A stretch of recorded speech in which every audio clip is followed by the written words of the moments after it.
buenas noches. Qué gusto volver a reencontrarnos este hermoso domingo 25 de junio con 25 grados de temperatura también. Un placer inmenso reencontrarnos con todos ustedes, teniendo la noticia al día siempre aquí en el programa Destacados. Estamos con Iván Leguizamón y con un destacadísimo de la noticia de esta semana, quien vamos a conocer muy de cerca hoy, Javier Jiménez García de Zúñiga, nuestro próximo ministro de Industria y Comercio, responsable, Iván, de generar capaz o ser un eslabón en generar esos 500.000 nuevos empleos en nuestro país. Que va a ser el tema central del gobierno, según nos había anunciado aquí el próximo presidente, Santiago Peña. ¿Cómo están? Buenas noches, bienvenidos. Elizabeth, bienvenida de vuelta también. Un saludo a toda la audiencia. Pueden escribirnos mensajes de WhatsApp al 0985-625-000.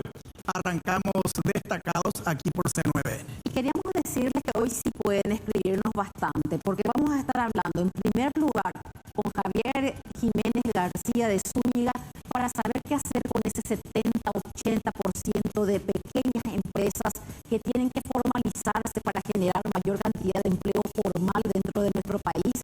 Después vamos a estar con el futuro ministro de Hacienda, Carlos Fernández Valdovinos, quien nos va a hablar de toda materia económica que es necesario para poder cerrar los números y generar mayor bienestar en nuestro país. Y después un tema candente. Ustedes saben bien y también lo sabe Iván en detalle, y vamos a dejarlo que él desarrolle muy bien este tema: la delincuencia sobre dos ruedas, los motochorros. ¿Cómo va a ser la policía, Iván, para pelear en este campo?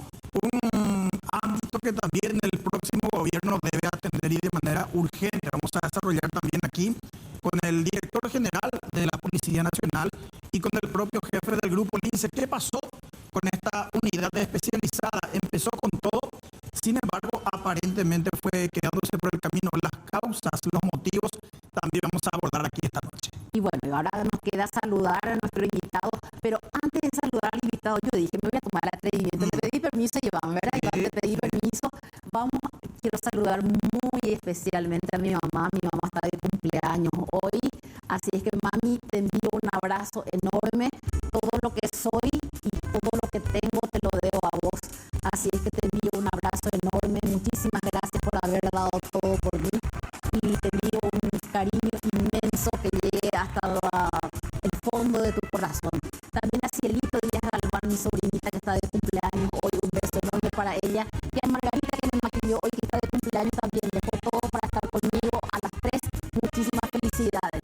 Y no está de cumpleaños hoy, pero dejó todo para estar acá, Javier Jiménez García de Zúñiga, licenciado en Administración de Empresas, administrador de numerosas empresas, conoce perfectamente el manejo de las empresas y cuáles son las debilidades del Ministerio de Industria y Comercio. Licenciado, futuro ministro de Industria y Comercio, bienvenido y muchísimas gracias por acompañarnos hoy. No, el placer es mío. Muchas gracias por invitarme, Elizabeth. Un placer estar contigo, Iván. Muchas gracias y a disposición de ustedes para las preguntas. ¿Y qué pregunta hacer? ¿Cómo empezamos ahora? ¿Por dónde empezar es el tema? Yo le comentaba ya al futuro ministro que días atrás estábamos con gente del viceministerio de MIPYMES, por ejemplo, hablando de cómo hacer para formalizar ese 70-80% de MIPYMES, que es la que mayor cantidad de gente está empleando actualmente en Paraguay, pero bajo un sistema de informalidades todavía, a causa de la burocracia, de la falta de dinero, de la falta de oportunidades, de préstamos blandos, de tantas cosas, ministro, que quizá conoces, sabes, y cómo hacer. Falta plataforma tecnológica, falta dinero, falta préstamos. ¿Por dónde empezar, ministro? Es como vos decís, las MIPYMES representan tal cual dijiste vos, ¿verdad? El 70% de la mano de obra del país. 8 de cada 9 empresas y es la gran generadora de mano de obra. Esa mano de obra, pongámosle el número, son 3,5 millones de personas económicamente activas y el 60%, aproximadamente 2,200,000, trabajan en informalidad. ¿Qué significa la informalidad? Significa no estar en condiciones de acceder a una cosa que es fundamental, que es el financiamiento, ¿verdad? Una de los tantos problemas que hay. Hay otros, ¿verdad? Por ejemplo, había comentado más temprano de que hacer licitaciones públicas y las empresas que no son, que no trabajan en la formalidad no puedan participar de eso, ¿verdad? Y hay cupos o alícuotas de preferencia hacia el Producto Nacional en este tipo de licitaciones. Entonces, es una serie de cosas por las cuales atraviesan a MIPYMES que hay que ir solucionando con la formalidad que el 50% te diría que es una solución tecnológica, ¿verdad?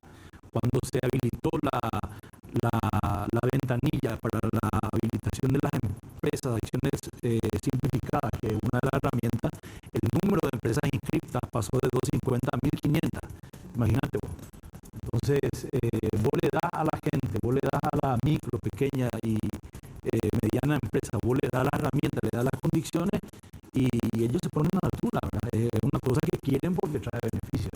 Y precisamente, ministro, estuvimos aquí con representantes de ese grupo hace menos de un mes y también compartíamos la experiencia con emprendedores que nos enviaban sus quejas, por ejemplo, en el WhatsApp.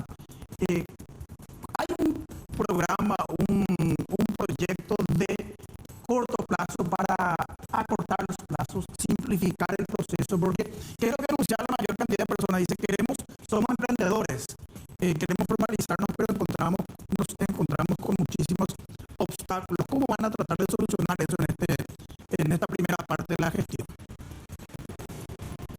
Voy a utilizar la misma palabra que vos usaste, ¿verdad? Que es gestión.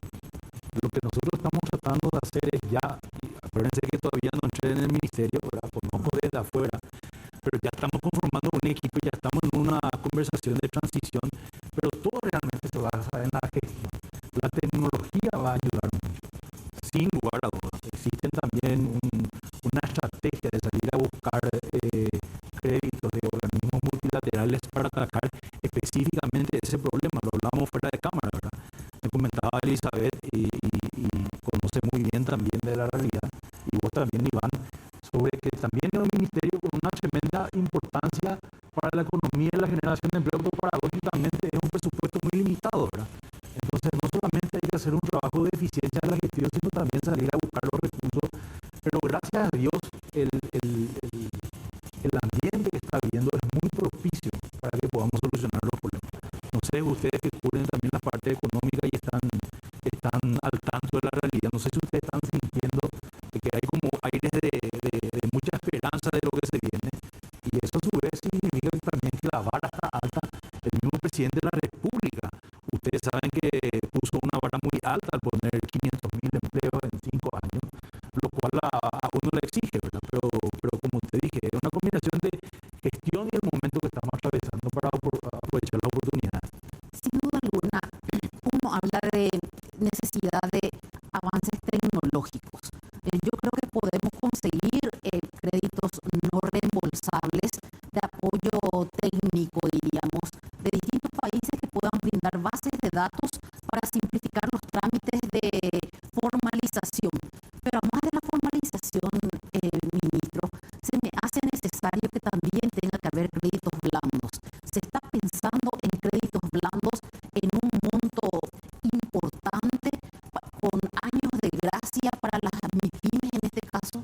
Sí, se está conversando y se está haciendo un trabajo también multiministerial y multiinstitucional, un trabajo en conjunto. Por ejemplo, el Banco Nacional de Fomento. El Banco Nacional de Fomento se tiene que poner a la altura de las circunstancias, y lo está haciendo, lo va a hacer, ¿verdad? La SED, varias instituciones.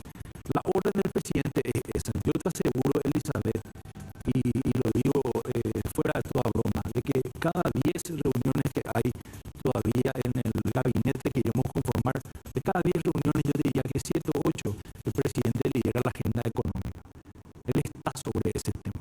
Él viene del Ministerio de Hacienda, él es un economista muy preparado, ¿verdad? Y él está manejando esa visión, y a nosotros nos inculca todos los días ese problema que tiene el Paraguay con la generación de empleo, porque él cree fehacientemente que es la forma de salir de la situación en la cual estamos.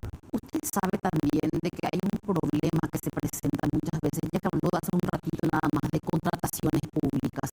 Muchas veces en contrataciones públicas se pone como una barrera a la hora de que empresas paraguayas tengan que entrar a competir.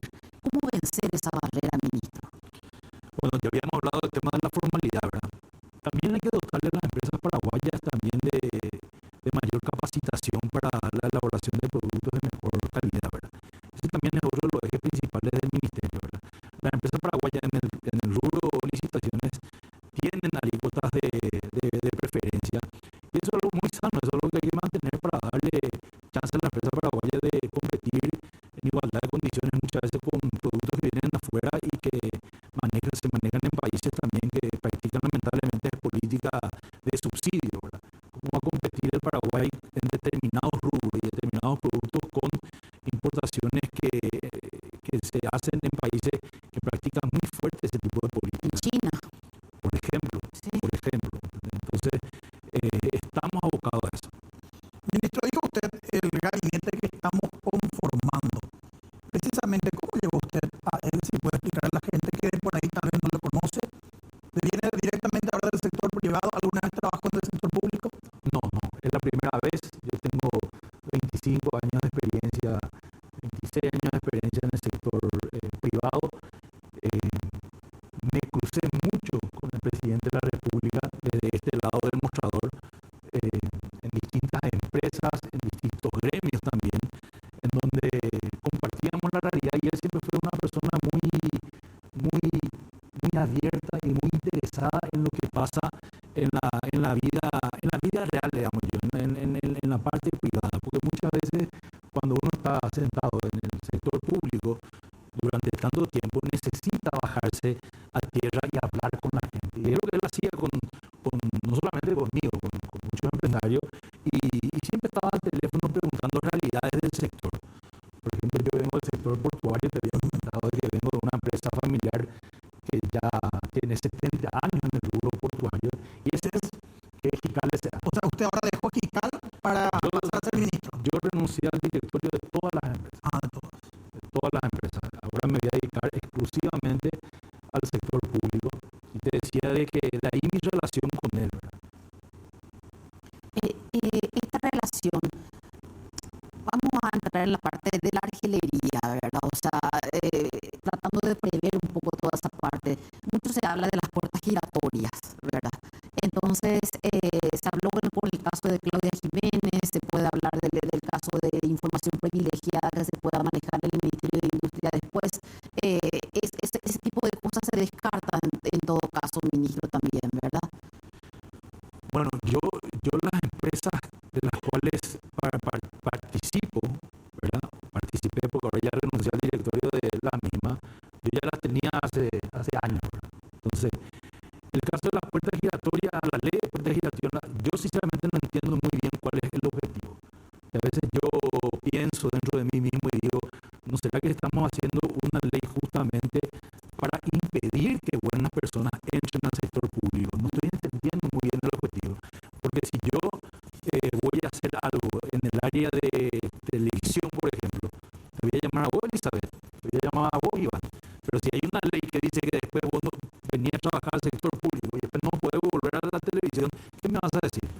Es como el caso Vas a pensar 2 veces, me vas a decir, pues yo no me voy a ir a trabajar al sector público Un año y después. 1 año o 2 años para después no volver a aquello que construí como carrera. Entonces yo no entiendo de que el objetivo de la ley busca evitar de que dentro del sector público se maneje información privilegiada para que luego los ministros o miembros del gabinete no utilicen esa información en contra de la competencia, y por ahí va la boda. Pero yo creo que con la ley se está ocasionando justamente algo muy perverso, que es la gente buena en el sector privado no está aceptando venir al sector público por causa de eso, ¿verdad? Entonces, finalmente, en mi caso no va a pasar.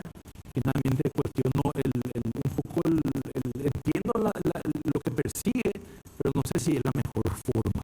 Es como el caso de las senadurías vitalicias. O sea, el caso de la senaduría vitalicia parece más bien una carga pública que significa la muerte política de alguien que, como en el caso, vamos a hablar del propio Abdo Benítez hoy en día, que tiene algo así como 50 años, 40 y tantos, 50 años, o puede ser el caso de Santiago Peña cuando cumpla 48, 49 años y deje de ser presidente de la República y signifique el ser senador vitalicio y no poder candidatarse nunca más para la presidencia de la República también. Vos sabés que no había pensado en ese paralelismo, pero sí, comparto plenamente. Es decir, le estamos desaprovechando a un expresidente que tiene todo ese manejo, que puede ocupar un cargo de senador y puede entender mucho mejor el manejo del Estado porque estuvo ahí, ¿verdad? Es un poco eso, comparto contigo. Sí. Usted dijo, no va a pasar conmigo. O sea, está anunciando que después de esta gestión, usted no volverá al sector privado, se va a quedar en el sector público definitivamente. ¿O piensa hacerlo o entendí mal? No, porque creo que la ley, ayúdame Elizabeth, creo que la ley es de un año, ¿verdad? No, es de un año, pero en todo caso lo que más regiría en este caso es el hecho de sencillamente de no utilizar información sensible en el ejercicio posterior a un año de su gestión en el ámbito privado nuevamente. Ese es otro aspecto también. Vos me decís, no utilizar información sensible. Ustedes saben cómo se maneja hoy la información. ¿Qué información es lo que se saca de estar donde estamos que no se pueda sacar del teléfono, de internet, de la inteligencia artificial? No estoy minimizando la cuestión, pero la información hoy está disponible en el mundo para el que quiera encontrar. Es impresionante, ¿verdad? Ustedes no sé si manejan el chat GPT y toda esta inteligencia artificial. Está todo ahí. Bastaría solamente... Está más de lo que nos imaginamos, licenciado. Pero es increíble. No creo que la ventaja pasa por el acceso a la información ya en un ambiente competitivo. Más bien pasa por la capacidad de ejecución. Como empresario yo te digo eso. No es que una empresa le gana a la otra porque tiene alguna información que la otra que tiene. Salvo sectores un poco más sensibles. Pero en general no pasa por ahí. Y yo le quería consultar un poquito en el caso de la practicidad nuevamente para la gente, en el caso de las pequeñas y medianas empresas. ¿Y por qué me centro en esto? Porque la mayor cantidad de empleos está en este sector. Y me preocupa un poco, como ya lo veníamos conversando antes de cámara, que la mayor cantidad de empleos está allí. ¿Forma parte de un plan que vaya usted a generar en los próximos días para esos primeros 100 días de gobierno, una urgencia para tratar el tema? Está en el top, entre los 3 temas más importantes que nosotros vamos a atacar. ¿Cuáles son los otros 2? ¿Cuáles son los 3 temas? Hay muchos, ¿verdad? Sí. Pero los inmediatos. Los inmediatos, te cito 3, ¿verdad? Tenemos que reforzar el tema del trabajo en las inversiones que el Paraguay necesita para... Olvídate un rato de las MIPYMES, que sí, es un tema centralísimo, ¿verdad? Pero para la gran atracción de inversión, vamos a hablar un ratito de las grandes inversiones. Tenemos que hacer un esfuerzo para ponernos a la altura en un trabajo en coordinación también con varios ministerios, el MOPC es uno de ellos, para concretar algunas de las grandes inversiones que están ahí en la agenda y le falta el tramo final, ¿verdad? Te doy un ejemplo, el tema de Paracel, por ejemplo. Ese es un proyecto que va a cambiar la fisionomía del Paraguay, va a sacar a todo un departamento de la pobreza, que es Concepción, y va a mover la aguja del Producto Interno. El tema de la celulosa. Correcto. ¿Qué falta ahí, ministro?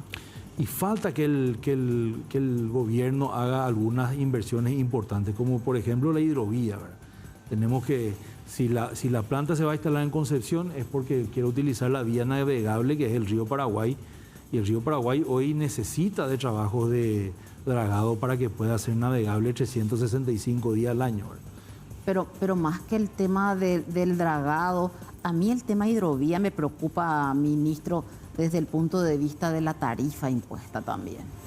O sea, los sobrecostos que significa para el Paraguay el impuesto que está cobrando Argentina como parte de la influencia china y también ya de la imposición de China con un puerto gigante en Perú, son temas que realmente preocupan a nivel geopolítico. ¿Y cuál será la postura paraguaya también? No va directamente quizá con su campo de industria y comercio, pero va a sentir el coletazo de industria y comercio también allí. El Ministerio de Industria y Comercio tiene muchísimas áreas de actuación en conjunto con el Ministerio de Relaciones Exteriores. Sí. No solamente en este tema.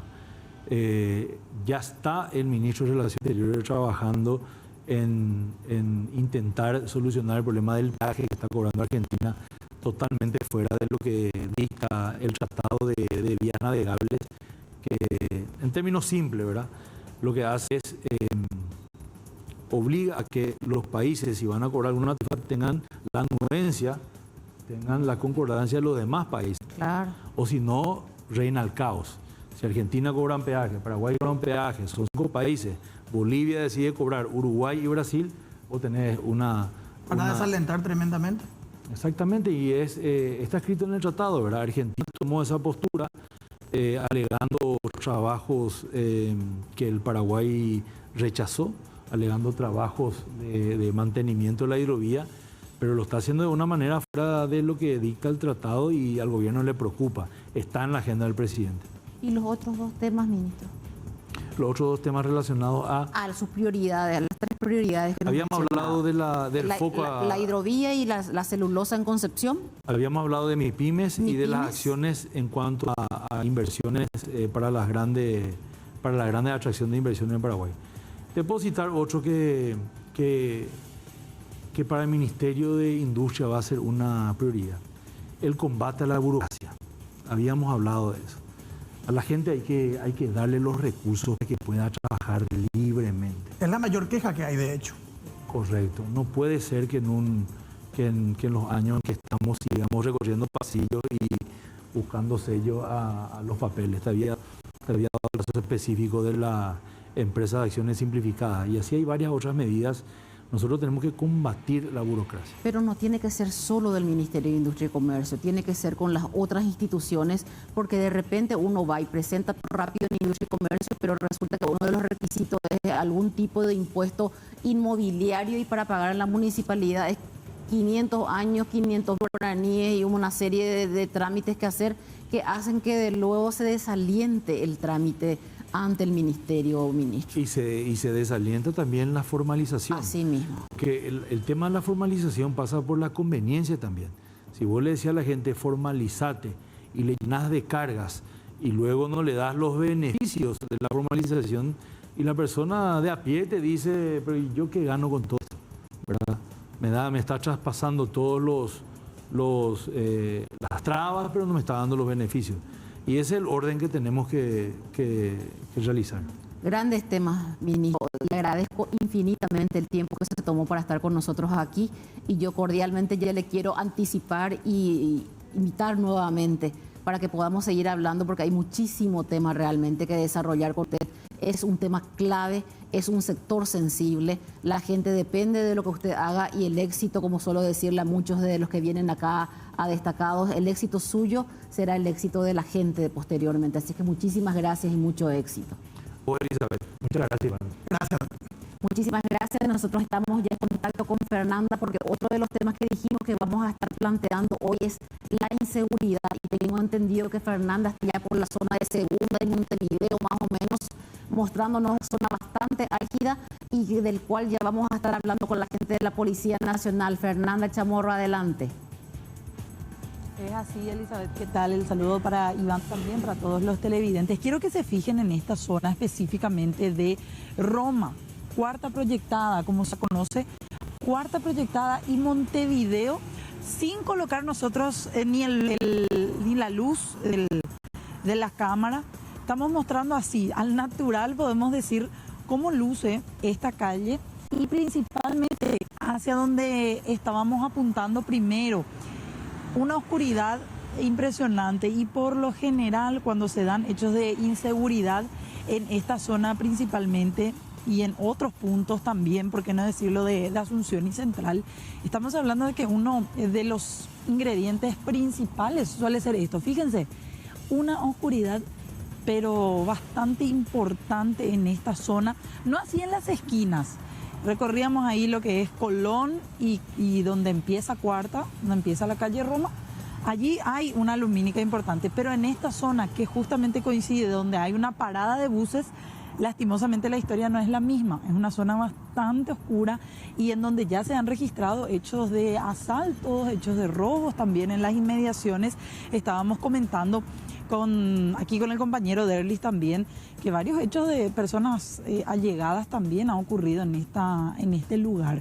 La inseguridad, su ingrediente principal, hablando desde asaltantes que van a pie o los famosos motochorros, utilizan todo lo que tiene que ver con la oscuridad como uno de los atractivos principales. Además de eso, sumado también, cuanto más oscuro es, y también cuando estamos hablando de altas horas de la noche, cuanto más tarde es, también suele ser otra situación también, aunque hemos visto que los asaltantes últimamente ya no perdonan que sea de día, de noche, absolutamente en cualquier momento suele ser buen momento para ellos, no así para los ciudadanos, para cometer hechos delictivos. Mismo es, Fernanda.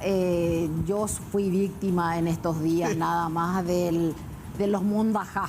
Le llaman chespi. Chespi, sí, son los chespiritos, son los los adictos al crack. Imagínate, tengo Sí. filmado a los que estuvieron robando, subiendo al balcón de mi casa a las 9 de la mañana, pleno día.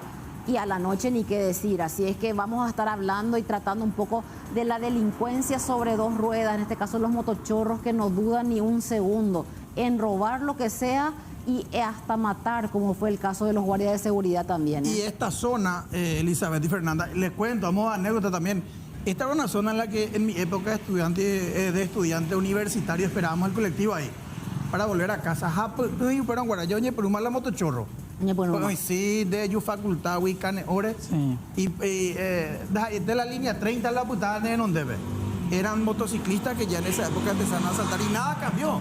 Entonces, Fernanda, por el panorama que nos estás describiendo desde ahí.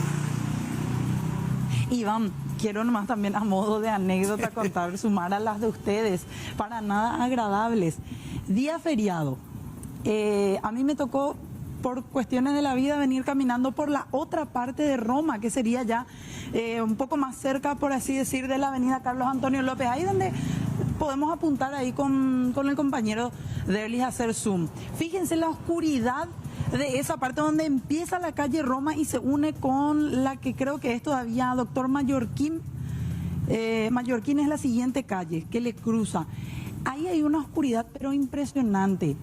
Personas que se meten en ese lugar, me tocó ver en contramano, buscando un día feriado alguna víctima para atacar. Nada cambió. Terrible realmente, cada vez empeora. Vamos a estar tratando esto con el director del INSE y con el tercero, tengo entendido, en el Con el director orden general de la policía. El director general de la Policía Nacional. Fernanda, volvemos contigo en cualquier momento. Muchísimas gracias. Hasta luego. Bueno, y ahora sí, yo tengo el honor, el gusto, la satisfacción, la cuarta es la vencida en este caso. Lo conozco hace más de 20 años, es una eminencia económica, es economista, conoce muchísimo de política monetaria, conoce de política fiscal, estuvo en el exterior, conoce del manejo de todo lo que significa la economía nacional e internacional. Es un profesional de primera calidad y un ser humano extraordinario. Hablo de nuestro próximo ministro de Hacienda, Carlos Fernández Valdovinos. Buenas noches, ministro, ¿cómo estás? Buenas noches, Elizabeth. Emocionado por las palabras que me da. No creo que merezca tanto. Buenas noches, Iván, y buenas noches a toda la teleaudiencia. Le faltó algo. Gran Exactamente. Ferrita. Ah, no. O faltó, no, vea, ya, Me ministro. faltó tenés, Yolanda. para conquistar la mitad más uno del país. Mira, Ya no a somos ver, la a mitad ver más en el uno, gol. ministro, la mitad más miles. No, Ahí está. Cerrista, ahí se descompuso todo. Algún defecto tenía que tener, ¿verdad? Muéstrame el gol, ahí está. Hace 20 años que lo conozco y era así hace 20 años el doctor Carlos Fernández Valdovinos. Mírenlo. Entrevista de Elizabeth Palma. Entrevista CEU. Esa mano no es mía, pero no sé por qué no. O es mía. Sí, es Elizabeth mía. Palma, Soy yo. sí. Cuando eso, gerente de estudios económicos del Banco Central del Paraguay. Así mismo, 20 años exactamente. 20 años atrás, gerente de estudios económicos, encargado de dar el índice del precio al consumidor, de analizar las tasas LIBOR más 1, menos 1, los préstamos. Encantadísima. Pero yo cuatro ya, Eli. Realmente, ella sí, yo. Mírenme ahí también. Pasó nomás un huracán muy fuerte por la cabeza y quedamos con menos peso. Pero con mucho más conocimientos, así es que con mucha más experiencia. Doctor, un placer tenerte aquí realmente. No, encantado. Encantado y listo para asumir una nueva responsabilidad, tratando de ayudar un poco al país que tanto me dio. ¿Verdad? De aquella época que volvía recién de la Universidad de Chicago, Justamente el Banco Central me había enviado primero a hacer una maestría, después conseguí una beca para hacer el doctorado. Así que en ese entonces yo estaba volviendo recién y tuve la suerte de asumir una responsabilidad también muy importante, que era economista jefe del Banco Central. Yo quiero mencionar algo personal antes de entrar en el campo así meramente económico ya. Profesor también en una universidad de Estados Unidos. Profesor en una universidad en Estados Unidos, que es mi alma mater, Universidad de Chicago. Yo por lo menos la considero la top en términos de economía, mucha gente también. Así que para mí un gran privilegio también estar allá enseñando, pasando un poco el conocimiento que uno tiene para los alumnos. Yo creo que eso te da muchísima satisfacción. Y bueno, ojalá que ahora pueda aplicar todo eso que he aprendido nuevamente en una nueva posición en el gobierno. Ministro, ¿por dónde empezar el Ministerio de Hacienda? O sea, a mí me gustaría saber en la cabeza de Carlos Fernández qué figura como prioridad. Yo sé que seguro está ahora en mente cómo elaborar el presupuesto 2024. Entre otras cosas, quiero hacer primero una diferenciación, un objetivo general y un objetivo más particular al Ministerio de Hacienda. El objetivo general, digamos, que no va a ser único al Ministerio de Hacienda, sino va a ser una coordinación entre diferentes instituciones, se refiere a algo que en este momento a mí me parece lo más importante, que es recuperar al bolsillo de los paraguayos. El bolsillo de los paraguayos está muy, pero muy golpeado desde la época de la pandemia, de políticas públicas que han sido claramente insuficientes, que hemos tenido inflación histórica para años recientes. Entonces nosotros necesitamos hacer algo rápido y ver cómo podemos recuperar la capacidad de compra de ese bolsillo que está muy, pero muy golpeado. Lógicamente no va a estar en manos de una persona ni de una institución, sino que van a tener que hacer varias medidas al mismo tiempo para recuperar ese poder adquisitivo que te estoy hablando. En lo que se refiere al Ministerio de Hacienda, siempre yo digo, para tener un plan de vuelo uno tiene que saber de dónde está saliendo. Y desafortunadamente para mí no es muy claro dónde estamos partiendo. ¿A qué me refiero? Tenemos un déficit fiscal que dice los números oficiales alrededor de 3%, 3,6% creo que es el último número. Pero ojo que ese número no refleja la cantidad de deuda que se tiene con las farmacéuticas, con los constructores, con los transportistas y después una buena cantidad de deuda en diferentes ministerios que van sumando un montón. Aproximadamente 500 a 600 millones de dólares estamos hablando. O sea, no es un número menor, pequeño. Necesitamos primero calcular, segundo reconocer y tercero ver cuál va a ser la solución para eso. Lógicamente estas tres cosas yo creo que debería estar liderado por el gobierno actual, ¿verdad? Al final de cuentas son cuentas o deudas que se generaron durante este gobierno y deberían ser ellos los encargados de pagar. Nosotros vamos a estar apoyando las medidas razonables que ellos digan como para hacer frente a estas deudas. Y a partir de ahí yo puedo tener mi plan de vuelo, que incluye lógicamente el presupuesto del año que viene. Pero ¿qué pasa con el presupuesto del año que viene si todas estas deudas no están saldadas para cuando nosotros asumamos el 15 de agosto? Vamos a tener que modificar el presupuesto del año que viene para incorporar cómo vamos a pagar esto. Pero es imposible manejarse razonablemente bien con una deuda de 600 millones. Bicicletear, esconder, meter, no se puede. Entonces no vamos a tener la capacidad de dar una respuesta rápida a la gente si no solucionamos primero esto. ¿Hay tiempo, ministro? ¿Hay tiempo de solucionar? Yo creo que antes de que asuman los Mira, plazos? probablemente la ejecución la vamos a tener que hacer nosotros del plan de pago. Ahora bien, La generación ya tiene que partir ahora. Ahora la administración ya tiene que tener bien calculado y presentar un plan, ¿verdad? Y una vez que presente ¿Le el plan, presentaron todavía vamos a decir, el cúmulo de deudas que se tiene? mira, ese cúmulo de deuda nosotros tenemos estimado en estos entre 500 y 600 millones. Increíblemente el Ministerio de Hacienda ahora recién tiene y coincide en ese número, pero me encantaría que salga oficialmente a decir, acá hay una deuda que tenemos que pagar. ¿Y con eso el déficit a cuánto va? Alrededor del 5. 5% del PIB. Que ojo, no estoy diciendo que con eso Paraguay va a quebrar. Paraguay tiene una historia de solvencia macroeconómica de por lo menos 20 años, desde la época en que me hacían las entrevistas que estábamos mirando ahí. Entonces, no es un problema. El problema es no transparentar las cuentas fiscales. A mí me parece ese un peor error que simplemente la capacidad de pagar. Capacidad de pagar tenemos. Si tenemos un déficit del 5%, ¿cuál es nuestra capacidad de endeudamiento? Si ahora estamos alrededor del 37-38% del PIB. 34% del PIB estamos ahora, 34%. Claro, con lo que se pagó últimamente, claro, creo que bajamos un poquitito. Sí, pero mira, hay mucho Depende debate, mucho hay mucho debate sí, en eso, pero básicamente estamos lejísimos de lo que son otros países emergentes, que así se denominan a países que tienen las características económicas que nosotros tenemos. Ellos están por encima del 60, 70%. Yo no estoy llamando para subir a tanto, pero esa parte no me preocupa a mí. Yo creo que tenemos capacidad y aparte estamos hablando de, en términos de PIB, alrededor de 1,5% del PIB más, 1,8%. Entonces, no va mucho.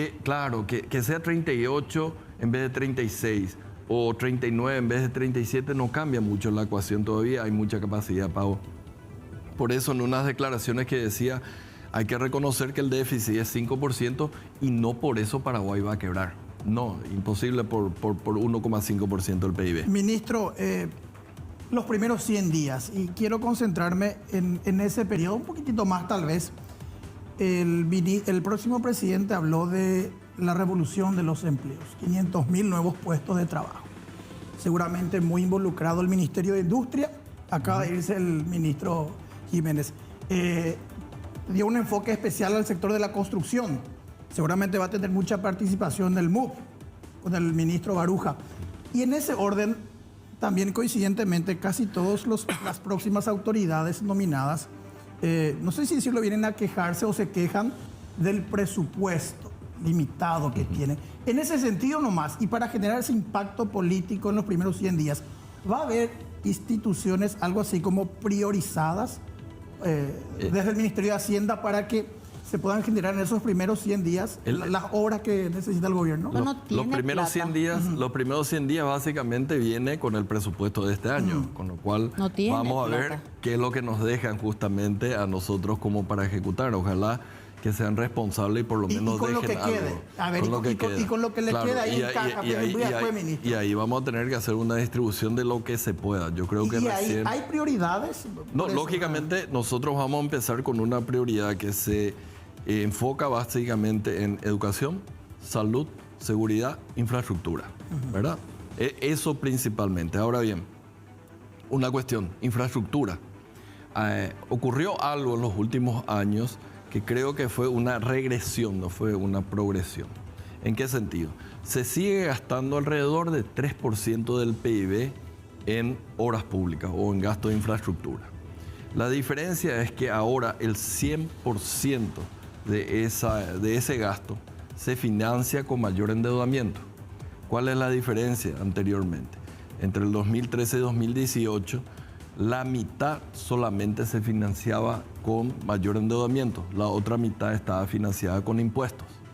Entonces, si bien el monto es igual, la composición del financiamiento es muy diferente y es muy diferente vos endeudarte todos los años 3% del PIB que 1,5% del PIB. Llegas muy rápido a los límites. Entonces, eso es algo que vamos a tener que ver. ¿No va a ser fácil? No va a ser fácil. Y en segundo lugar, el Estado no puede ser el único que invierta en obras de infraestructura.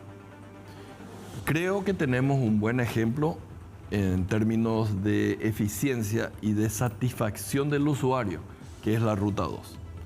Antes tardábamos ¿cuánto para ir a Ciudad del Este? 6 horas. 5 horas y media, 6 sí. Con el peligro de que te pueda venir alguien de frente y termina teniendo un accidente que puede ser fatal. Cierto que hay todavía accidentes, pero creo que a pesar de que la gente en lugar de pagar 5.000 como en las rutas nacionales, termina pagando 15.000, paga con gusto en el sentido de que por lo menos sabe de que la ruta está bien mantenida, es mucho más seguro, si hay problemas hay auxilio. Entonces tenemos que usar mucho más el instrumento llamado APP, que es una alianza pública-privada, de tal manera a seguir invirtiendo en infraestructura, que es necesario, pero también es necesaria salud, también es necesaria educación, también es necesario la seguridad y no alcanza la plata para todo el mundo. Y después tenemos toda la otra cosa. Entonces, veamos de forma inteligente otras formas de hacer frente a todas estas necesidades que tenemos. Ministro, yo estoy sacando la síntesis de todo lo que ya estábamos conversando con los diferentes ministros, porque estamos haciendo un semigabinete, reunión de gabinete acá en el programa, ¿verdad? Empezando por el presidente. Empezando por el presidente en electo, campaña y luego electo, que no electo ya acá, y posteriormente, a medida que se dan las nominaciones, tenemos el gusto de tenerlos acá presentes en el programa.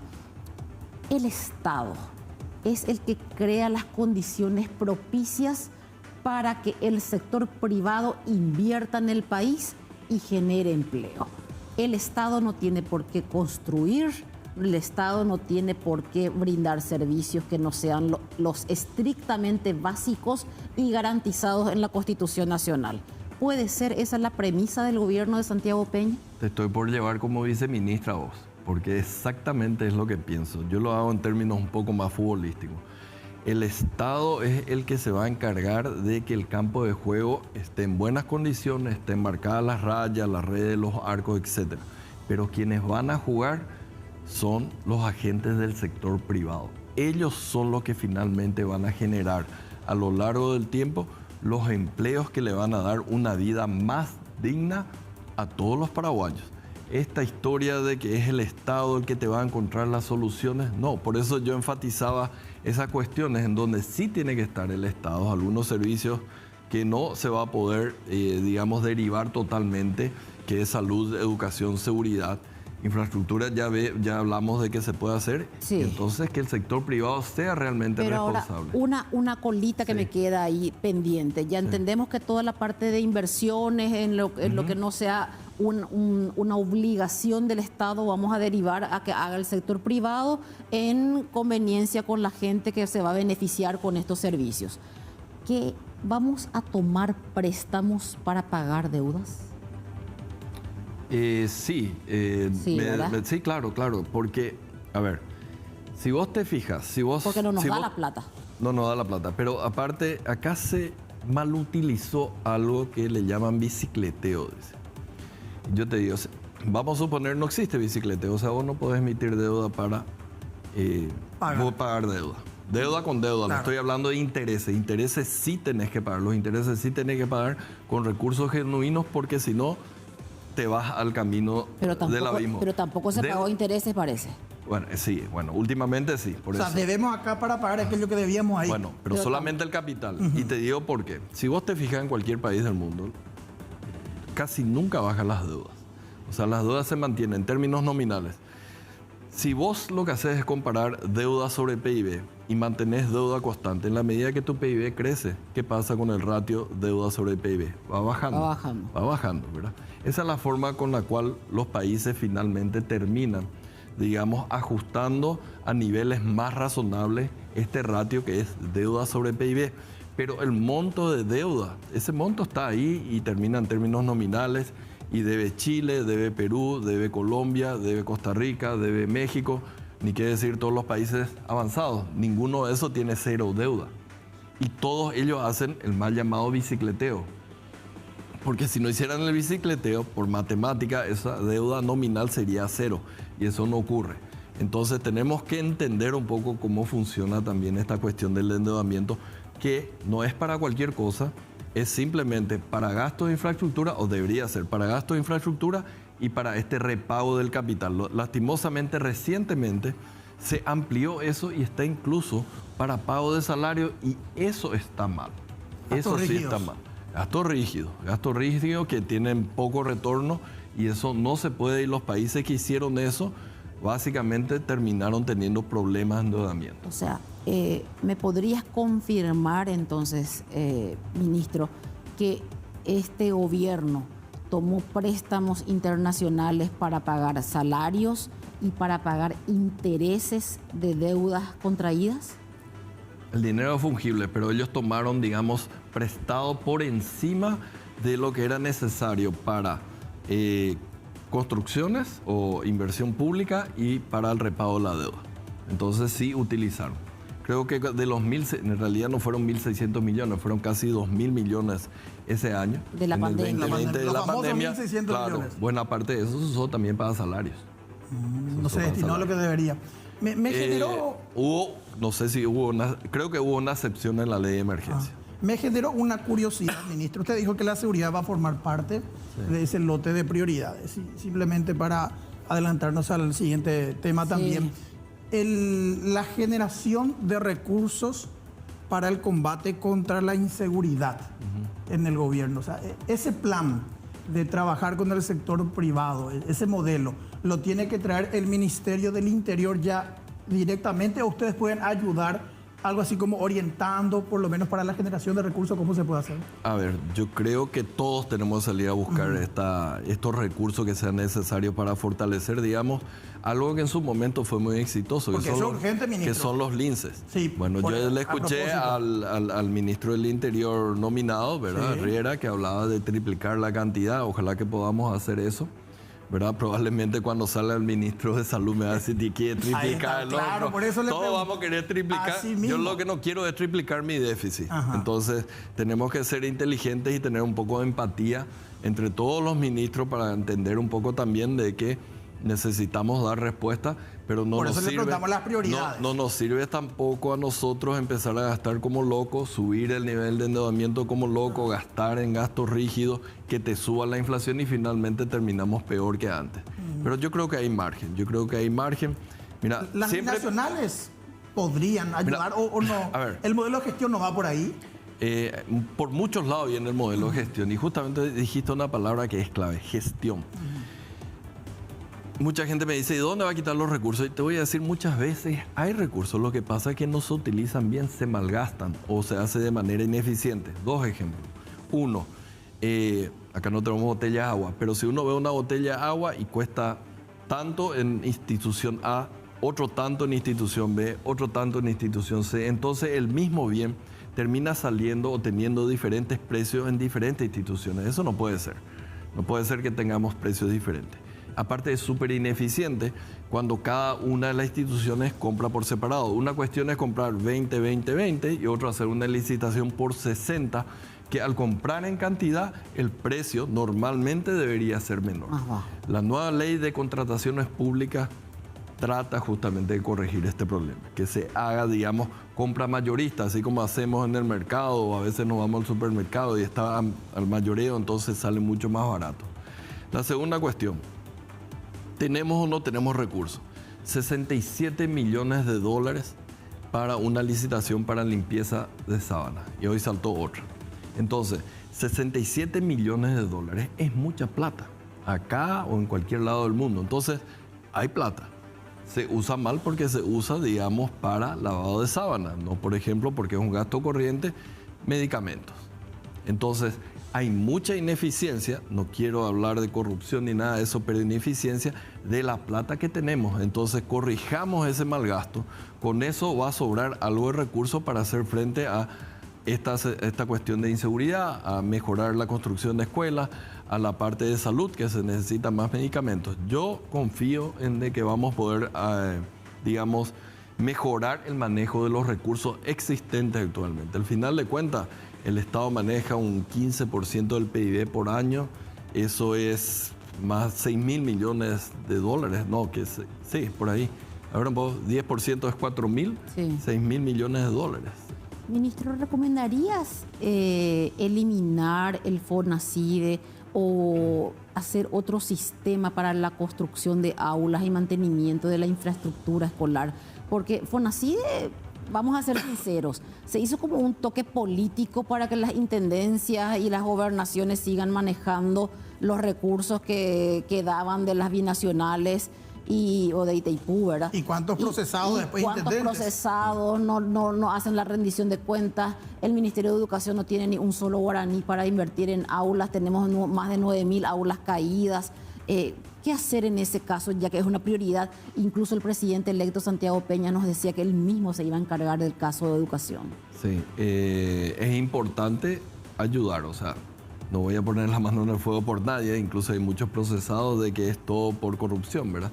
Pero puede haber ineficiencia, o sea, con lo que nos cuesta a nosotros a nivel del gobierno central ejecutar eficientemente, imagínate a nivel departamental y más en los municipios. Entonces, yo creo que en eso tenemos que tener no mayor control, sino ayudarles a ejecutar mucho mejor lo que tienen. Mismo dentro del gobierno central, el hecho que se le dé al MEC la construcción de escuelas, No le corresponde. a mí no tiene sentido, ¿verdad? O sea, es muy difícil. Yo creo que tiene que concentrarse mucho más en lo que es educación pura y dura y no en una cuestión de infraestructura que deben haber existen otros ministerios de que pueden hacer mejor. Entonces, hay una serie de cosas que tenemos que hacer para mejorar la eficiencia. ¿Los gastos sociales debemos eliminar? No, en el corto plazo no podés. Hay que controlar. No tenemos que irnos al extremo que es nuestro vecino acá del sur, en el cual 6 millones de personas pagan para mantener 20 millones de planes sociales. Esa es una exageración y eso no es un plan social. Eso es populismo, eso es compra de conciencia política. Pero acá yo creo en el corto plazo, mientras no tengamos mejor salud y educación de los chicos que les permita o tener oportunidades a futuro, en el corto plazo van a tener que seguir esos planes sociales de forma limitada y muy controlada, que no sea utilizado para cuestiones políticas, sino directamente que llegue a las personas que realmente necesitan. Pero el ministro Peña nos hablaba a nosotros de crear un gran fondo de inversión social. Sí. De algo así como eran 30 mil millones de dólares. No, 90 mil millones de dólares, que podría ser la gran renegociación del Tratado de Itaipú. Yo lo escuché también a usted decir que no nos centremos mucho en Itaipú nomás, pero Itaipú es una grandísima empresa nuestra y 90 mil millones de dólares es muchísimo dinero que podría significar toda... ¿No le gustó a quién? ¿A alguien no le gustó la vez pasada cuando dije al doctor Carvalho no le gustó la revolución económica? Al probable futuro presidente del BCP. Al probable presidente del BCP dice revolución puede significar muy revolucionario. Sí. Pero hablo de reconvertirnos económicamente con 90 mil millones de dólares. Y allí sería... teniendo en cuenta nuevamente una tarifa a 22 dólares el megawatt, ¿verdad? Sí. Entonces, ¿por qué no pensar en esto y invertir todo ese dinero en algo totalmente revolucionario para Itaipú, ministro? Yo no niego que Itaipú es el activo más valioso que tenemos, ¿verdad? Tenemos que saber usarlo en su justa manera. Sí, se puede quitar. Esos 90 mil básicamente es que Itaipú se endeude, que vuelva a hacer lo mismo. Por otros 30 años. Claro, que por otros 30 o 50 años y vaya pagando a lo largo del tiempo y con eso, digamos, y mantengamos la tarifa 22. Sí, vamos a tener que subir. Eso va a ser parte de una negociación con Brasil que no va a ser nada fácil, pero bueno, veamos cómo finalmente terminamos. Pero sí es importante, podemos conseguir eso. Ahora, tengamos cuidado nomás la forma que vamos a usar, ¿verdad? Porque va a ser nuestra última oportunidad de usar, digamos, ese activo. Y si vos los 90 mil terminás en 5 años, después te quedan 45 años que tenés que pagar. Y si gastaste mal en 5 años, no vamos a tener un muy buen destino. Entonces tenemos que ser muy cuidadosos en la forma en que usemos a Itaipú para generar recursos para, digamos, la educación, seguridad y salud. Yo estoy de acuerdo que hay que usarlos, ahora en su justa medida cada uno de ellos.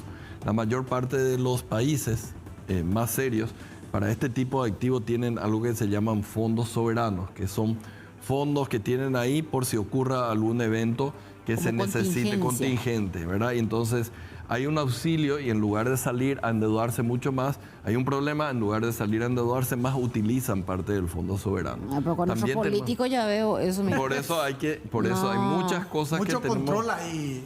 Mucho control. Por sobre eso. Sí, siempre es necesario, pero mismo el control lo tenemos que tener sobre los potenciales 90 mil millones de Itaipú, pero también sobre el presupuesto, lo que hay ahora, no solamente cuidar a futuro. Me imagino nomás, ministro, que doña Teresita Martínez, que nos está viendo seguramente, en Paso Yobay, y que cobra su putivo, Uñangareco. Te hablo de los planes sociales que se van a mantener, o sea, y simplemente para transmitir esa tranquilidad. O sea, pero usted dijo, no podemos cortar de momento. No podemos cortar, punto.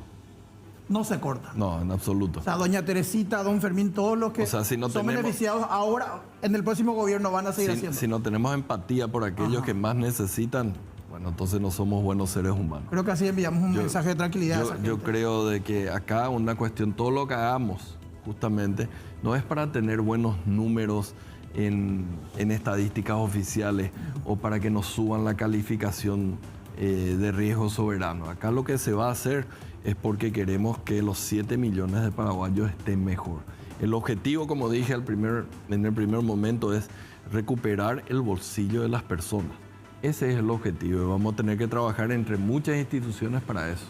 ¿Puedo sintetizar en que en el principio se van a buscar fondos internacionales para mover la economía, hacer mucho movimiento en el área de construcciones, en el área de financiamiento en el sector privado, generar obras, mover la economía y que eso le genere a los distintos sectores de la economía que haya dinero circulante y que haya plata en el bolsillo, ministro?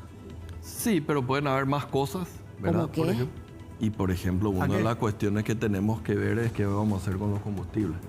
O Por eso no es ejemplo, tocar el bolsillo. ¿Bajar el combustible, ministro? Vamos a ver cómo están las condiciones. Hasta ahora a mí no me cierra el hecho de que de $110 el barril ahora está entre 60 y 70 y acá bajaron Por eso. 100, 200 Y el dólar se guaraníes. mantiene también estable. Por eso. ¿Vamos Pero- a bajar? Y ya va a entrar el encargado de Petropar a darle un poco de competitividad a esa empresa pública que, si bien no tiene más el monopolio para la importación de gasoil, que era lo que se quitó, lo mismo tiene una cantidad de estaciones de servicios. Y, Y aparte es verano en Europa y Estados Unidos. Sí mismo, entonces el consumo menor debería bajar nuevamente los precios. Y ahí nomás, ministro, así, a grandes rasgos y algunos cálculos vagos que ya tal vez habrán hecho. El combustible durante el próximo gobierno, ¿hasta cuánto aproximadamente? ¿O hay un margen de reducción? Así que dicen ustedes, sí, pero si compramos por esto, o sea, esto debería costar Por eso, algo. el que se va a encargar de dar ese número va a ser el próximo que entre. Pero las condiciones están dadas para que... En principio yo creo que sí. Yo creo Con que eso sí. baja el pasaje también. Veamos porque está siendo subsidiado. Por lo menos va a bajar el subsidio y va a sobrar plata para otras cosas. O sea, sí o sí baja el combustible al arrancar el próximo gobierno. No te puedo decir porque mañana viene una guerra y después te sube y me van pero a matar. si no hay O sea, una guerra. Si las Sí. condiciones continúan estables, por eso tenemos, claro. pero Esto un va- mes, va a 20 entrar. días que sobran. Yo creo que hay margen. O sea, vamos ¿Y a ver cuánto, cuando llegue. ministro? Así, No, yo no te puedo decir pero- porque pero sería así, irresponsable. por No. cálculos. Sabes que no acostumbro dar Números. números así porque después voy a tener que pasar la otra mitad explicando por qué no se da. Entonces, la intención está. Pero- Veamos los números, hagamos la punta del lápiz y eso basta. Pero reducción significativa, no como lo que viene pasando, que baja hoy 500, después en 2 meses sube 600. O sea, se pueden mantener los... Esperemos que no. Fíjate nomás que básicamente el precio en el mercado internacional está casi similar antes de que empiecen Está todos estos 70, incrementos. 60 y Y tanto, que era el 70. número que estaba anteriormente, Sí, antes de que empiecen sí. los incrementos. Ahora, el diésel está a 10.000 y antes estaba a 6.000. ¿Sí? No sé qué pasó. 10.500. Bueno, entonces, ¿qué pasó? La nafta era 6.200, ahora está 9.500. O sea, Así Pero son cuestiones que tenemos que ir discutiendo. Yo creo que hay margen. Van a haber programas que le beneficien a la gente más carente en términos de casa. Yo creo que el ministro del MUP puede venir a explicar un poco más sobre eso, pero básicamente es Sí, ya estuvimos con él. recuperar, De hecho. recuperar de nuevo el bolsillo de la gente a través de diferentes cosas. Y acordate, Elizabeth, acá no es el gobierno el que te va a solucionar todo. Acá el gobierno te va a poner en condiciones y yo creo de que hay mucho optimismo por parte del sector privado nacional e internacional como para venir acá, invertir, crear puestos de trabajo y bueno, eso va a generar un círculo virtuoso. Ahora bien, no va a ser una revolución, como vos decís, que quiere decir al día siguiente cambió, porque los países que creyeron que era una revolución terminaron muy mal. Tenemos la revolución chavista como está ahora. Entonces esto tiene que ser una evolución. Que tengamos un norte, que sigamos ese norte y que ese norte sea buscando el bienestar de los 7 millones de paraguayos. comencemos la evolución, ministro Carlos Fernández. Muchísimas gracias por la invitación. Gracias a usted por estar acá. Que se mejore del todo de su cuadro gripal también, que cayó también él en el grupo. Cuando vi el presupuesto me salió la hoja. Cuando yo lo que hay probablemente en casa. Exactamente. Muchísimas gracias. Éxitos, ministro, gracias. Y estamos seguros de que esa evolución económica que vamos a tener me hace sentir bien realmente, y vienen nuevos tiempos. Se me hace que vamos a tener una buena evolución económica en el Paraguay, y va a ser en beneficio de todos nosotros. Fernanda, lo que no anda muy bien todavía es el tema seguridad. Continúas por allí, por la zona de Montevideo, que tengo entendido, ¿verdad? Es así, Elizabeth. Montevideo y la siguiente parte ya de lo que es Roma, cuarta proyectada, en donde mucha gente, decíamos también más temprano, espera colectivos, espera buses de distintas líneas que los llevarán a destino, tanto en Montevideo como en Cuarta propiamente. Y lastimosamente decíamos más temprano, los ingredientes principales que por lo general son caldo de cultivo para la inseguridad, para los motochorros, para los asaltantes que incluso caminando vienen y finalmente terminan apretando, como decimos popularmente, a los ciudadanos. En la oscuridad es finalmente también el horario. Muchas veces ya ni perdonan que sea a plena luz del día o que sea relativamente en horas de la tarde, donde uno pensaría que todavía hay bastante cantidad de personas en las inmediaciones. Igual se da esta situación, sea de día, de noche, aunque en horarios más tarde, principalmente ya cerca de las 21, 22, estos lugares, si bien es cierto, por momentos vemos algunas zonas un poco más iluminadas, en otros lugares o en otros puntos la oscuridad hace de las suyas también para que lastimosamente la inseguridad crezca. Y no solamente eso, también lo vulnerables que nos sentimos cuando vamos caminando por una calle oscura. Fíjense, en ese tramo, por ejemplo, completamente oscura, y una columna que no sé si tiene algún alumbrado que funcione, pero uno se siente finalmente vulnerable también, pese a que de por ahí no lo lleguen a asaltar, va con el miedo y con el Jesús en la boca caminando por este tipo de calles. Y sumado a eso, sumado al tema de inseguridad también, Iván, Elizabeth, otro problema que uno está esperando, por ejemplo, colectivo, y esa línea que te tiene que llevar a tu casa o a cualquier otro punto nunca llega, lo que te hace sentir todavía más miedo por las calles. Terrible la situación que se vive todo, no solo de noche, Fernanda, se siente durante todas las horas del día, y más aún en la noche, como vos decís, ahí en la zona con la oscuridad que hay. Y bueno, ya vamos a tener tiempo de poder charlar más sobre el tema con las personas responsables aquí de la seguridad. Y te agradezco muchísimo por este contacto, y no te arriesgues tanto ahí, Fernanda. Vamos, volvete nomás a una zona más segura, ¿sí? Sí, ojalá que no seamos también víctimas nosotros. Gracias, Elizabeth. Muchísimas gracias, Fernanda. Nos vemos el próximo domingo, si Dios quiere. Y nosotros queremos profundizar aún más sobre este tema de la inseguridad. Justamente Fernanda nos preparó un informe para tratar sobre el caso exclusivamente de los motochorros, porque esto es lo que queremos hablar hoy, esa inseguridad que reina sobre el biciclo, sobre las dos ruedas.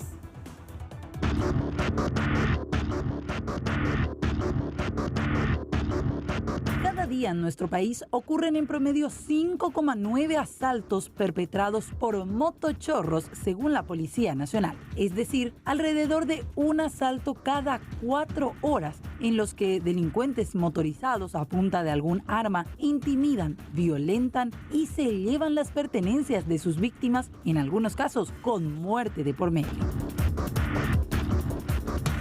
La inseguridad y la famosa sensación de inseguridad están marcadas por el sonido de las motocicletas.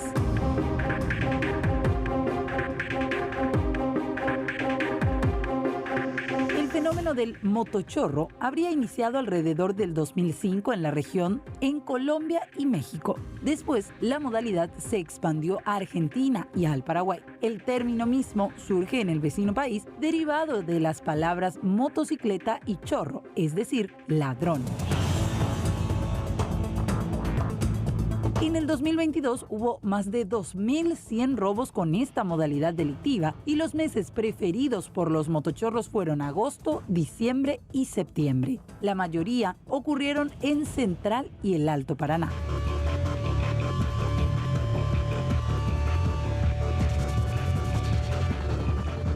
La unidad táctica motorizada o Grupo Lince, que debía ser una fuerza de acción rápida, ha venido bajando su rendimiento. En el 2022 realizaron apenas poco más de 300 aprehensiones. Deficiencias en las motocicletas y el eterno problema de la falta de los combustibles son algunos de los principales problemas que impiden acudir al auxilio de la ciudadanía. El propio comandante de la policía reconoció que hace años el combustible es insuficiente. La cantidad de presupuesto anual para la compra de combustible para la policía, una cantidad de 60 y algo mil millones de guaraníes que hay que dividir por 12 más y también dividiendo por 4.000 móviles, tanto aviones, helicópteros, camiones, patrulleras. Y últimamente hemos adquirido casi 500 motocicletas. Yo siempre digo, ¿de qué sirve comprar patrulleras y equipos y tener el policía débil en la calle? Entonces, ¿para qué comprar patrulleras y motocicletas si sigue siendo la misma cantidad de combustible, el crecimiento? Hace 6 años que tenemos el mismo presupuesto, la cantidad de presupuesto para combustible solo. Nosotros tenemos disponible 68.000 millones de guaraníes anual. Hace 6 años que tenemos el mismo presupuesto para combustible solo. Nosotros tenemos disponible 68.000 millones de guaraníes anual. Y precisamente queremos abordar el acuciante tema de la inseguridad. Nos acompañan esta noche aquí en Destacados el director general de Prevención y Seguridad de la Policía Nacional, el comisario general director Carlos Benítez, y también el jefe del Grupo Lince, el comisario principal Gustavo Ruiz Díaz. Señores, buenas noches, gracias por venir, comisario general, gracias por estar aquí. Buenas noches, Iván, buenas noches a toda la teleaudiencia y gracias por la invitación, un gusto. Comisario principal, buenas noches. Buenas noches, Iván, un gusto saludarte, así también a toda tu teleaudiencia. La gente en casa estará preguntándose, y me imagino también que van a querer participar con nosotros, 0985-625-000. De repente, esta increíble asaltos de motochorros. Comisario, hay una estrategia que se está ejecutando. ¿Puede ser que algo esté fallando? ¿O cuál es el fenómeno por el cual tal vez ahora de repente es como que rebrotaron los casos? Sí, cuando hablamos de fenómeno, el fenómeno que se observa en los últimos tiempos es justamente la adicción.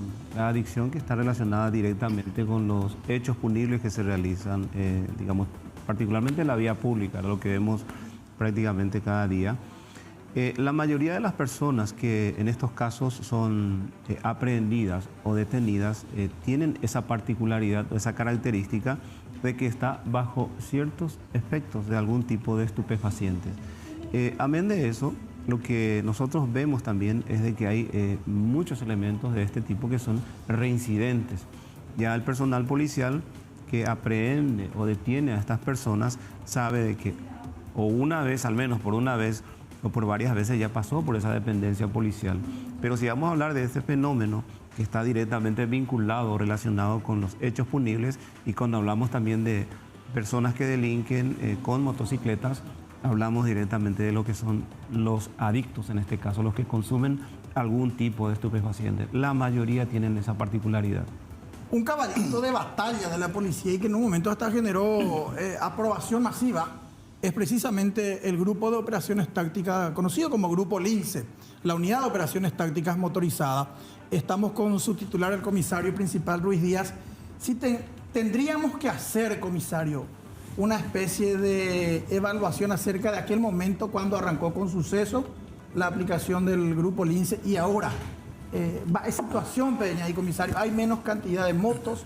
¿Hay menos agentes del Grupo Lince? ¿Qué es lo que pasó? ¿Por qué tal vez hubo esa especie de estancamiento que la gente ve? Bueno, realmente el Grupo Lince ha crecido bastante desde aquella época de su creación. Hoy día, a 6 años de su creación dentro de la institución, ha avanzado bastante. Ha crecido en todas sus áreas, ya sea en cantidad de personal, así también en profesionales que se sumaron a los efectos de brindar una atención al personal para que ellos se motiven. De hecho que así también hay que considerar de que la pandemia contrajo consigo muchas situaciones, la cual ha generado más trabajo a nuestra unidad. Nosotros estamos desarrollando varios proyectos, Operativo Barrio Seguro, Operativo Ciudad Segura. Conforme a nuestro parámetro de medición, consideramos que es bastante positiva. ¿Cuántas motocicletas del Grupo Lince, comisario, hoy están, ¿cómo se dice?, sobre tacos o están inactivas? Porque ese era el principal atractivo, aquellas motos potentes, creo que eran KTM 650cc. ¿Son los mismos biciclos que se utilizan hasta ahora o el parque automotor fue modificado? Los primeros tiempos se utilizaron la KTM, que tuvo una duración de 2 años aproximadamente. Hoy día estamos utilizando la Kawasaki 650, una máquina realmente bastante noble que ayuda bastante para el buen desarrollo de las tareas. Obviamente que las máquinas tienen su desgaste, hoy día están teniendo 4 años de uso. Estamos teniendo algunas motocicletas que han sufrido accidentes de tránsito, bueno, prácticamente ya son irrecuperables, pero así también hay que considerar que la entidad binacional ya se bastante nos apoya en cuanto al mantenimiento, a cambio de las piezas, y vamos desarrollando. Obviamente que las necesidades siempre es la de poner a punto nuestras motocicletas y bueno, en eso estamos trabajando. ¿Cuántas motocicletas se necesitan, creen usted, comisario, más o menos para satisfacer las demandas, al menos inicialmente aquí en Asunción y Central? Bueno, realmente cuantificar no podemos decir, ¿verdad? Pero siempre es importante ir creciendo. Consideramos que con este nuevo curso que hemos iniciado hace 3 semanas, vamos a sumar 60 nuevos personales de aquí a un mes aproximadamente que van a estar trabajando directamente en la zona de Asunción y Gran Asunción. Comisario Ruiz Díaz, usted dice que no puede cuantificar cuánto hace falta, pero ¿creció la delincuencia sobre 2 ruedas? ¿Se triplicó esto? ¿Ustedes también necesitan triplicar? ¿Cuánto es para ir mano a mano más o menos? Bueno, tenemos que ir creciendo en forma organizada. Tampoco queremos masificar mucho al Grupo Lince, teniendo en cuenta que tiene que tener una preparación y esa preparación es bastante exigente. Consideramos que creciendo paulatinamente vamos a ir abarcando. Nosotros estamos utilizando mucho el sistema Tableu, que es un sistema bastante importante que nos organiza, así también genera una optimización de nuestros recursos para ir atacando la zona, y conforme a esa evaluación que estamos teniendo hemos erradicado sectores que eran bastante vulnerables. Eso precisamente, comisario general Benítez, ¿cómo es que le llaman a usted? Las zonas calientes. Sí. Es un sistema que le ayuda a identificar zonas más inseguras. ¿Cómo funciona eso? Sí, es un sistema que nosotros conocemos como el sistema de georreferenciamiento del comportamiento delictual. Ella vea. Hapean y gojina PTI sistema que sacan de modo para la oicovejina la delincuencia lleva. En este caso es un sistema que debo agregar eso porque es justo reconocerlo. Es un sistema que introdujo el señor comandante de la Policía Nacional, es un sistema nuevo y es un sistema que aún está en desarrollo. En desarrollo digo porque el personal tiene que entender cómo funciona eso, tiene que comprender cómo, digamos, evoluciona, cómo se desarrolla y cómo se mueve, porque, la delincuencia es muy dinámica. No es que solamente ocurre en un barrio y va y se instala por un periodo, digamos, largo, sino es muy dinámico. Entonces, lo que vemos con este sistema, que es el de georreferenciamiento, es de que nos ayuda a través, digamos, del sistema de información policial, que es una plataforma que utilizamos nosotros, y también a través del sistema 911, en donde cada denuncia, en cada sector, en cada barrio, en cada avenida, en cada barrio, va pintándonos con un color rojo los diferentes hechos punibles que se van produciendo. Vemos de repente que se nos van pintando, por decir nada más, en la jurisdicción de la comisaría segunda, por decirlo, la primera, aquí Sajonia, se nos van pintando en la zona, por decir, de la plaza Carlos Antonio López. Entonces, lo que nosotros hacemos en base a ese sistema de georreferenciamiento es, en comparación a años anteriores, es ir direccionando ya el elemento táctico, al elemento de prevención o al elemento de investigación criminal para que pueda dar una atención inmediata a esa zona en donde se están produciendo los hechos. O sea que, a ver si entiendo. Sí. Llamada al 911. Hola, estoy acá frente al Sí. parque Carlos Antonio López. Exacto. Y me asaltaron. Exacto. Eso entra a las 10 de la mañana. A las 2 de la tarde hay otra denuncia de otro asalto a una cuadra, así. Exacto. Y eso el sistema va identificando y Exacto. posicionando. Entonces, a Pepe, la zona insegura, así Exacto. es. Exacto. Y eso ustedes resulta. ven todo. Vemos todo y eso resulta, porque en base a eso, ya, si me permite, Sí. cualquiera de los jefes de comisaría tiene a disposición un dispositivo. Puede ser una tablet Eso o se puede puede ser- mirar ahora.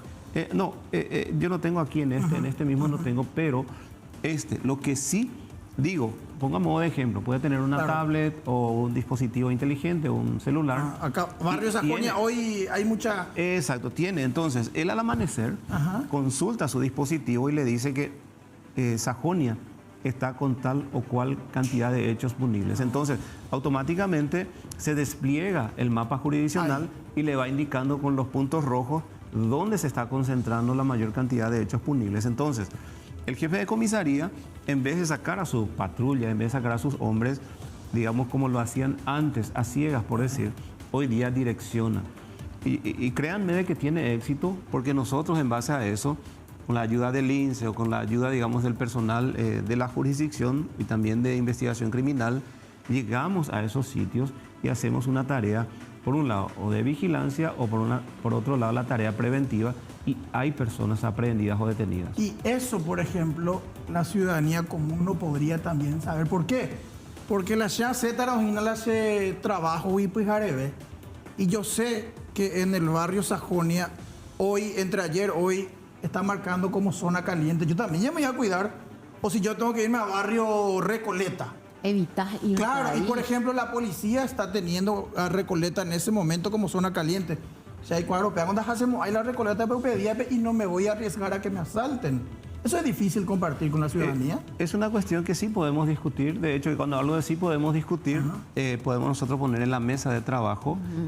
Ya voy a adelantarme un poco con lo que es la mesa de trabajo interinstitucional que tenemos, porque tenemos una mesa que funciona con una reunión mensual que hacemos con los gremios, empresarios, miembros de las comisiones vecinales de seguridad y todos los representantes, digamos, de algún ministerio, de alguna secretaría.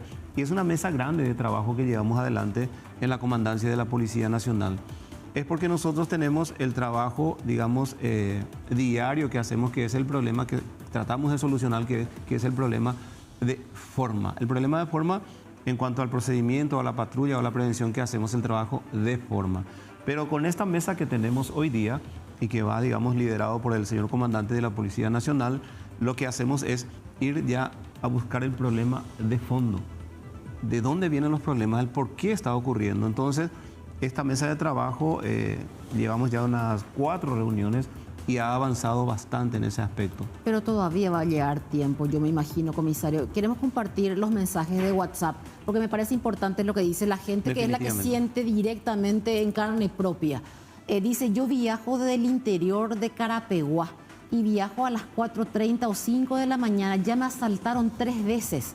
Es muy triste, soy funcionaria policial, dice incluso ella.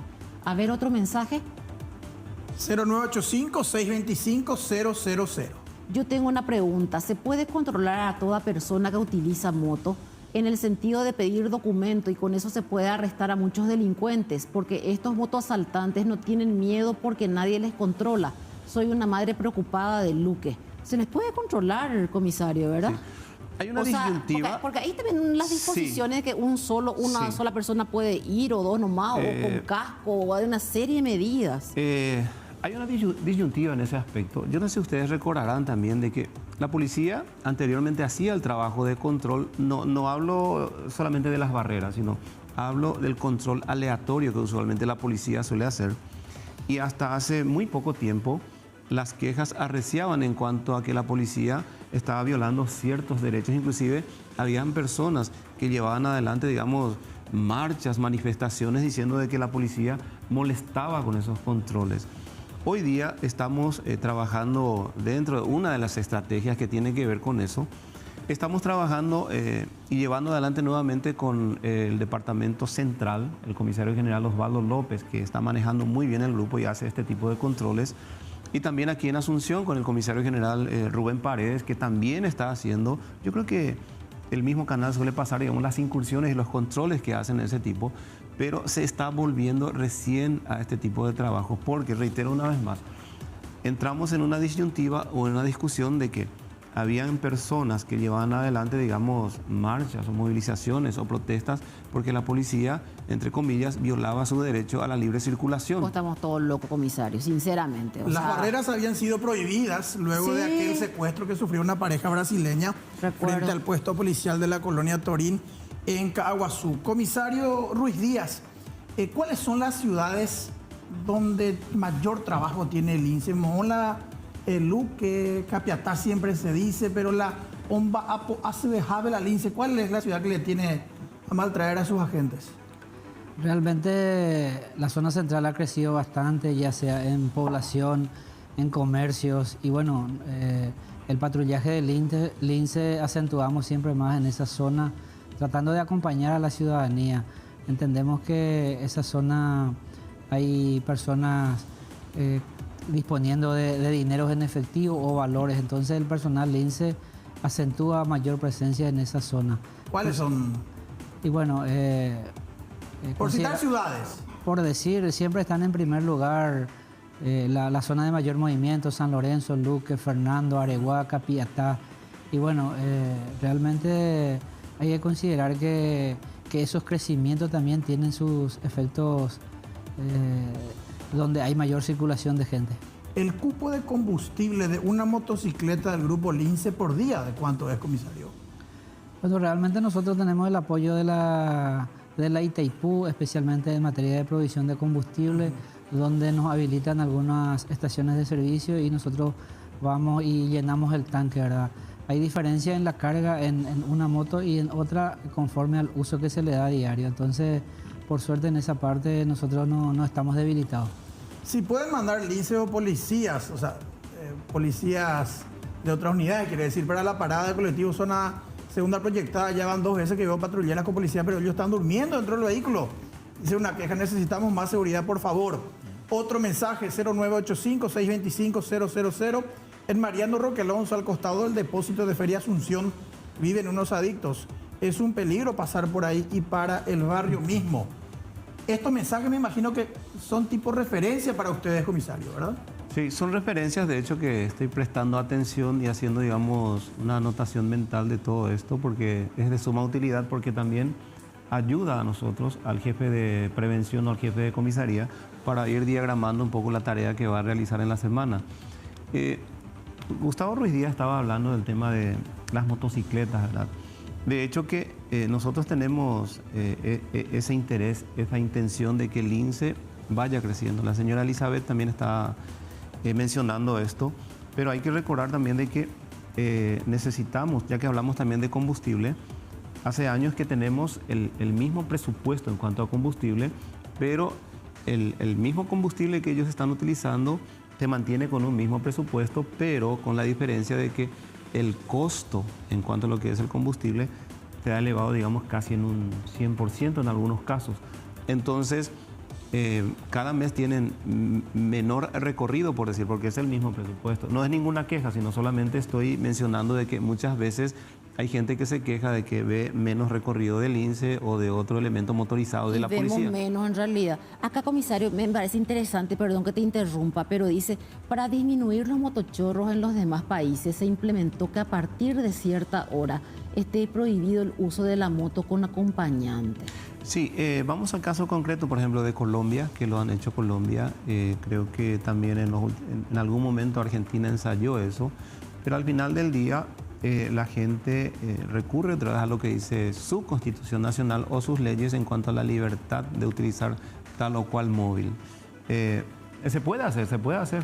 Yo creo que a un nivel superior al nuestro, nosotros somos oficiales de policía, a un nivel legislativo, por decir, o la gente que está tratando sobre leyes podrían hacer eso. Es una factibilidad. Entonces, siempre hablando del tema de las motocicletas, ¿verdad? Y la estrategia que estamos utilizando con el tema de los motoasaltantes. Hace aproximadamente un mes y medio, la policía adquirió 484 motocicletas. Estas motocicletas son de producción nacional porque como necesitábamos de una manera, digamos, masiva, adquirimos una de una marca nacional. Son 484. ¿Qué marca es, comisario? Son de las Kenton. ¿Y el cilindraje? Son, solamente 200, considerando de que la capacidad, digamos, en cuanto a cilindradas del INSE triplica eso fácilmente. Entonces ustedes verán, desde hace poco tiempo, en Asunción se formó un grupo que trabaja, digamos, le dimos el nombre de Aldo, es un grupo Aldo. Cuando alguien habla del grupo Aldo no habla del grupo Lince, sino habla del grupo que anda en motocicletas blancas de producción nacional y con uniforme azul, el de operaciones. ¿Y qué van a hacer ellos? Lo que ellos hacen justamente es, a la par de que el INSE es una unidad, digamos, táctica de operaciones motorizadas, tienen un entrenamiento especial que necesitan sí o sí 3 o 4 meses de entrenamiento porque son como fuerzas especiales motorizados.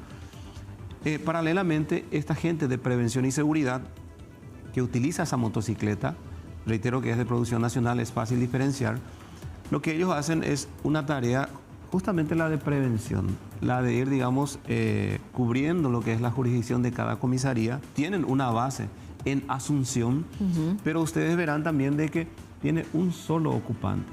¿Y del por qué un solo ocupante? Porque la cilindrada que tenemos es solamente de 200. Esa motocicleta se va a utilizar, digamos, por horas continuas, entonces el desgaste de la motocicleta va a ser menos y vamos a tener, digamos, una mayor durabilidad. Y por otro lado, ese personal, el que hace, digamos, la tarea preventiva, es el que va a estar alertando a la comisaría jurisdiccional sobre, digamos, la ocurrencia de algún hecho punible o sobre el riesgo o la amenaza de la ocurrencia. Comisario, el desafío es enorme, la delincuencia va creciendo, cada vez tienen menos piedad con las víctimas. Así es que nuestra convocatoria para ustedes, comisario Carlos Benítez, comisario Gustavo Ruiz Díaz, están invitados a estar con nosotros aquí, quizá ya en otro carácter posteriormente. Vamos a ver eso. Yo no me atrevo a adelantar nada, pero vamos a ver, a estar seguros de que van a estar presentes con nosotros aquí nuevamente, hablando de los nuevos desafíos que vienen para la Policía Nacional y ojalá ganemos a la delincuencia y ojalá que las leyes también amparen finalmente a las víctimas de todos estos casos. Muchísimas gracias por acompañarnos hoy. Por favor, Elizabeth, por favor. Y bueno, muchísimas gracias, Iván. Reiterar el compromiso de la ciudadanía. Vamos a seguir haciendo el mayor y el mejor esfuerzo en favor de toda la ciudadanía que espera mucho de su policía. Para eso estamos. Que así sea, realmente que así sea. Iván. Nos tenemos que ir. Cuando nos entusiasmamos con este tema de la inseguridad, mucha gente que nos escribió al WhatsApp, muchísimas gracias. Vamos a ir cumpliendo también con todos ellos seguramente en el transcurso de la semana. A la gente que también nos sigue en redes sociales, @destacadospy. Igualmente podemos evacuar sus consultas mediante redes. Les deseamos un feliz inicio de semana, que les vaya realmente súper bien y nosotros iniciamos la semana recordando a un grande, a un destacadísimo. 14 años de la partida al más allá de nuestro queridísimo Marquitos de Brix. ¿Quién no lo recuerda? Gran olimpista. Gran olimpista, y cómo no recordarlo en un evento maravilloso que marcó un hito en el país. Música versus Hambre, que tuve la gracia de Dios de ser productora general de ese evento. Marquitos de Brix hizo vibrar a más de 30.000 personas en el Defensores del Chaco en el año 2006 en Música versus Hambre, cantando esta música, y así nos despedimos. Que Dios nos bendiga a todos. Como amantes a la lejanía, adivino tus sonrisas, cascabeles en un tiempo nuevo, como ayer. Y tus ojos de septiembre cubrirán todas mis noches frías, anunciando primaveras mías. En un loco carrusel, con caballos de papel, soñaremos como